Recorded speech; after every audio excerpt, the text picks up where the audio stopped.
Yeah. All right. So question 2, man, if you are on a team, man, I'm a team leader. I've had people grow off my team. At what point, in your opinion, does an agent need to sit back and say, yeah, I want to, it's time for me to jump, versus what's a good time versus, I know the bad times when I've seen agents leave because they had a good quarter and then they think they can take it and run, but they drop the ball as soon as they get off the team and lose all the support and everything. So, Right. In your opinion, what's fair for a team member, and when should they be thinking about that? The first thing, and I'm sensitive to this, having built lots of teams and helped people, coach people building a lot of teams, that you really want to be, in complete alignment with whatever the team or the opportunity is that you have. And, I would be asking questions. What's my opportunity here? And if I'm continuing, especially if you're having a lot of success and you're on a team, if I continue, what's my opportunity look like if I was to stay? And that's where, unfortunately, a lot of times there's not really an answer for that. And if it looks like you're going to be, a buyer's agent for the rest of your life, and there's no incentive for teaching you how to learn the listing side of the business, and you're kind of pigeonholed into, even the best of the best in the world that I've seen, buyer agents, you can only do so many deals and you burn out. You might do 6 or 8 deals a month for 3 months in a row, and then boom, you're gone for a month. And it's like, I'm not even answering my phone.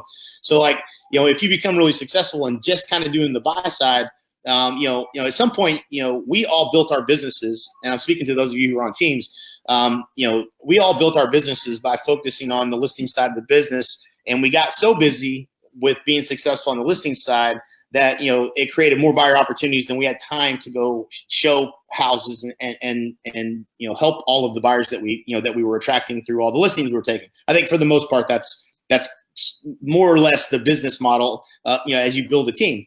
And so, if there's no opportunity for you to go out and learn the business and become a listing agent, or learn the skills that you need in order to become, you'll be able to acquire customers on your own, then there's no alignment there. Then I would start to look at, the next thing I would look at is, again, the same thing that, for the first question, which is what percentage of the business was company generated and how much of my income does that represent? And what percentage of the business was agent generated, meaning it was generated by you.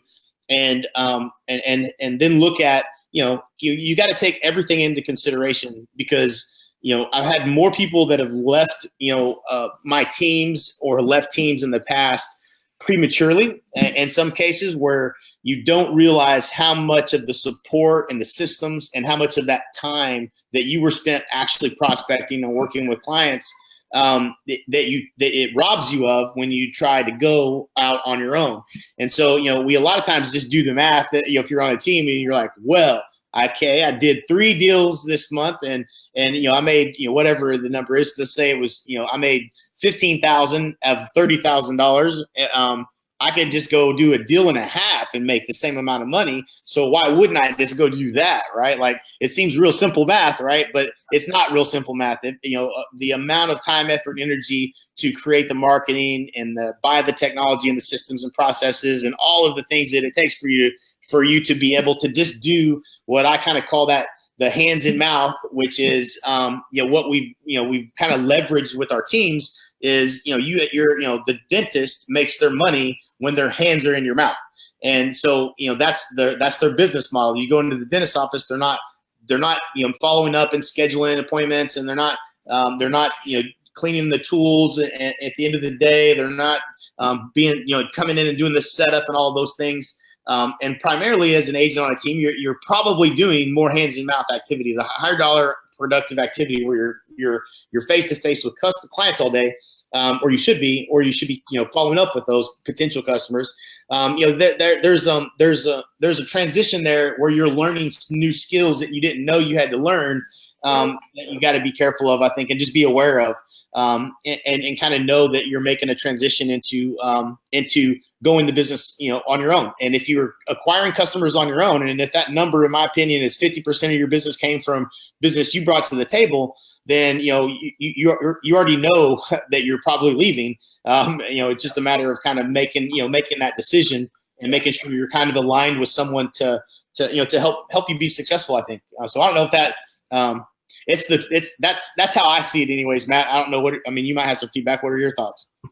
Yeah, I mean, I agree with that. Once you start seeing the business, here's the deal. Assuming a 50-50 split, right, or a 60-40 split to the team member, my opinion would be, once you start generating half the business, it's time to start looking elsewhere. Or, having that conversation with the team leader. Hey, man, I brought in half the deals this year. Are you willing to make a change? Because, the answer is that team member isn't going to jump off and do the same amount of deals, right? If they're doing 20 deals a year, they're going to drop to 10 to 15. So if the team can still support you by, closing your transactions, doing all your paperwork, providing the marketing and stuff like that, and doesn't overpower you by saying, no, every piece of branding has to have me before you and, all that stuff. Definitely, consider staying as long as the split's above that 60% number. And luckily at my new company here at EXP, I'm able to adjust my split to as people grow to show them the benefit of keeping us, for the processing. And, we're kind of creating an A and a B team, those people who need less from us, but want a processor, but can't afford it, because it's not simple to say, hey, I got somebody sitting in my office 20 hours a week. What are they going to do? With 3 deals a month, you don't have enough work. So that bogs you down. But yeah, I agree with everything you said there. So I guess next question, let's say the average agent sold, 15 homes or so.